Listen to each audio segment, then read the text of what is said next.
Acting. Your Honor, she is saying they are running away from their country due to wars.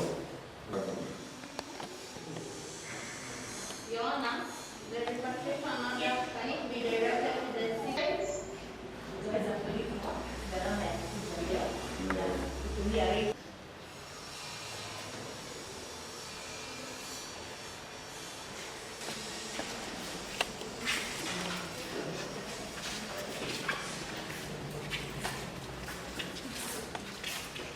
Probably, if it could change their mind, it is very hard for me to believe that they are escaping persecution in their own country, and in as much as that they may not know Kakuma.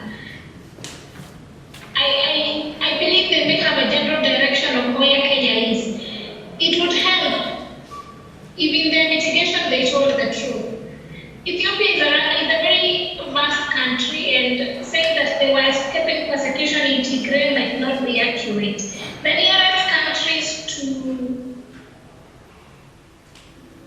to Ethiopia, if you're coming from Tigray, would be Sudan, and probably it would be the southern state of Sudan and Uganda.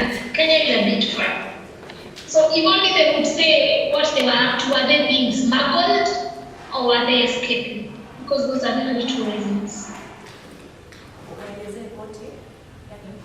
The 11 adults who are before me right now, I have a lot of difficulties believing that they are refugees.